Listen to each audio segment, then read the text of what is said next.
Bonjour à tous. Aujourd'hui, on va traiter l'exercice 66 de la page 111. C'est un exercice autour du chapitre les ensembles. Soit A et B deux réels distincts, on pose E égale à l'ensemble des nombres réels x, tel que x carré plus 2bx plus a est égal à 0. F, c'est l'ensemble des nombres réels x, tel que x carré plus 2ax plus b est égal à 0. Première question. Montrez que si x appartient à E inter f, alors x égale à 1 sur 2. Deuxième question.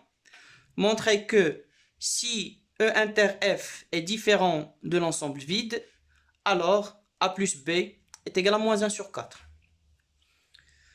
Donc, on va commencer avec la première question. Alors, qu'est-ce qu'on a comme données? On a deux ensembles, un ensemble E et un ensemble F. Et c'est quoi l'ensemble E et l'ensemble F? Ce sont les ensembles des solutions des équations suivantes. X carré plus 2bx plus a égale 0. X carré plus 2ax plus b est égal à 0. Et il faut montrer que si x appartient à E inter f, alors x est égal à 1 sur 2. D'abord, on va supposer que x appartient à E inter f. Supposons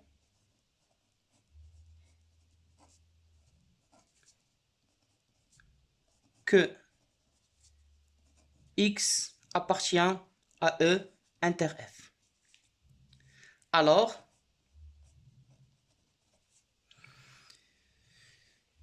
x appartient à E inter f, ça veut dire que x, il appartient à E et il appartient à f. Et donc, x est une solution de cette équation et de celle-là. Donc, d'une part, on a x carré plus 2bx plus a est égal à 0. Ceci vient du fait que x appartient à E. Et d'autre part, x carré plus 2ax plus b est égal à 0.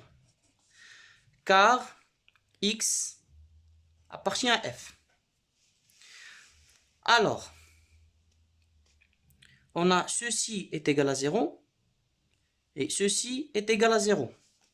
Donc, on peut déduire de ces deux équations que x carré plus 2bx plus a est égal à x carré plus 2ax plus b. Donc, qu'est-ce qu'on a appliqué ici? On a appliqué le fait que si a est égal à b et si b est égal à c, alors a est égal à c. C'est ce qu'on appelle la transitivité de la relation égale.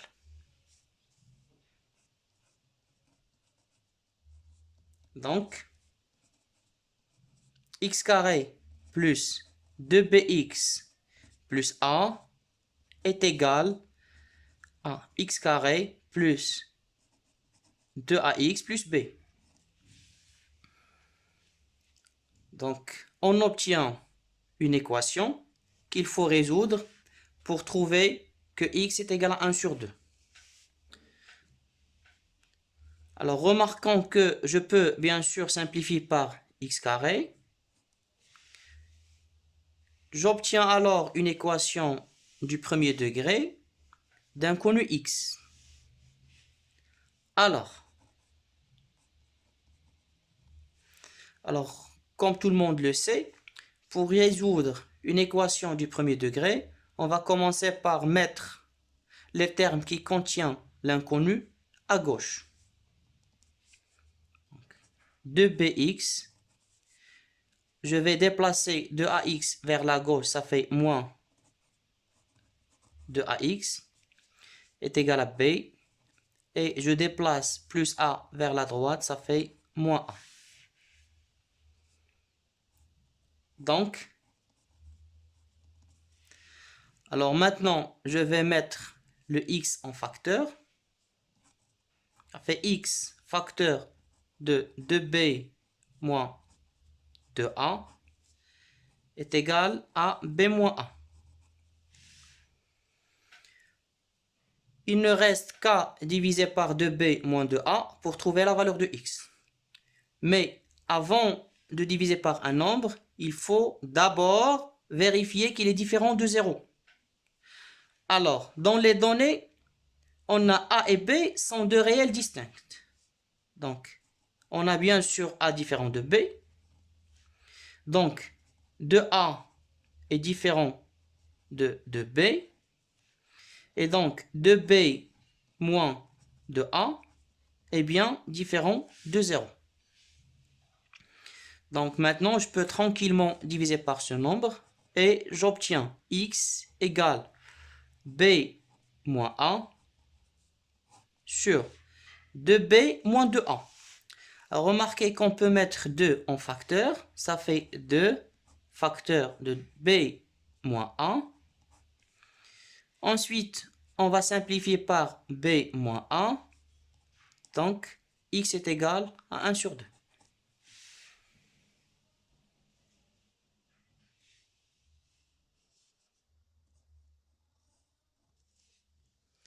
Passons maintenant à la deuxième question. Alors, montrez que si E inter F est différent de l'ensemble vide, alors A plus B est égal à moins 1 sur 4. Donc, on commence par supposer que E inter F est non vide. Supposons que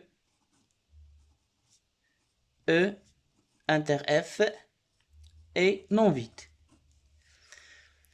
Ça veut dire quoi un ensemble est non vide? Ça veut dire qu'il contient au moins un élément X. Donc, il existe au moins un nombre réel X qui appartient à E inter F. Alors, j'utilise maintenant le résultat de la première question qui dit que si X appartient à E inter F, alors X est égal à 1 sur 2. Donc, il existe X appartenant à E inter F. Et bien sûr, ce X est égal à 1 sur 2.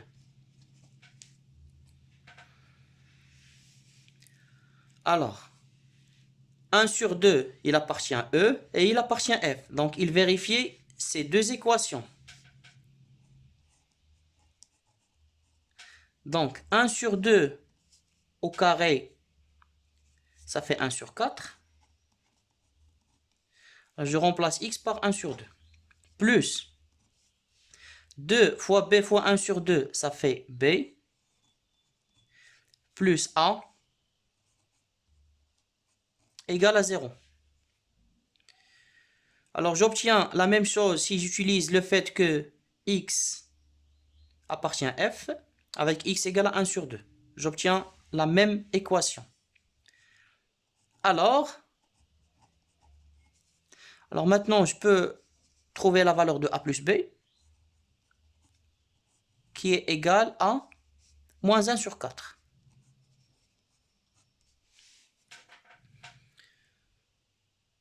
Donc voilà, c'est tout pour l'exercice d'aujourd'hui. J'espère que les explications étaient claires. N'hésitez pas à me laisser vos questions en commentaire et je vous donne rendez-vous dans une prochaine vidéo.